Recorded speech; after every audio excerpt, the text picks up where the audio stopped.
Well, turning here in France now, it's been nearly a month since Sébastien Lecornu became prime minister, and he is still yet to name a cabinet. The French premier is now expected to do so anywhere between Sunday night and Monday morning local time, but a series of recurring tensions then amongst the ruling coalition's allies, as well as questions surrounding which parties will be represented in the cabinet, are rumored to be causing new delays.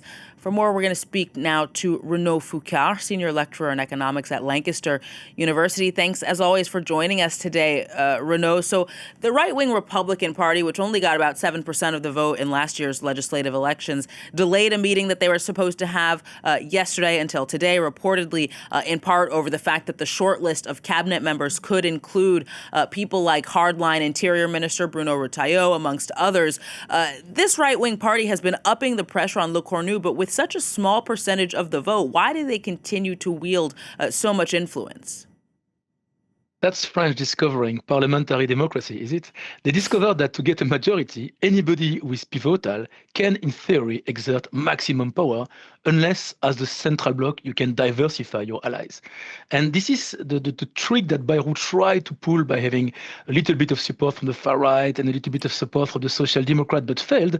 And now Lecornu seemed to be in a position where Le Pen, despite getting some special top job last week, thanks to the help of Macron's party, Le Pen has decided to be out of the coalition.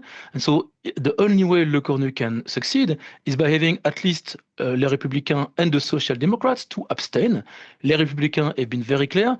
They are only in power if they can get maximum leverage in terms of visibility. So what they really care about is having people like Retailleau visibly incarnating law and order. And I guess their hope is that if Bardella is candidate for the Rassemblement National, he might fall apart because he's just, a 30-year-old who never had a job, and he might fall apart if he's actually on the spotlight. And so they really want to have this position. They will fight for that. And the Social Democrats, they will fight to get some visibility in terms of policy, because at the moment they're doing quite well in the polls, but they're doing quite well by walking this tightrope of getting concessions from the government, while at the same time being visibly angry and in opposition and as a form of alternative.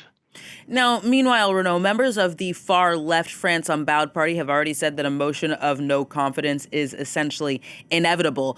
What, if anything, could Lecornu do at this stage to avoid this possibility, in your view?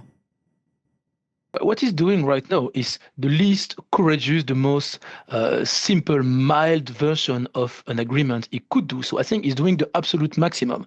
So the reason why both Bayrou and Barnier failed is because they tried to reduce the deficit, and they tried to reduce the deficit by touching the pension.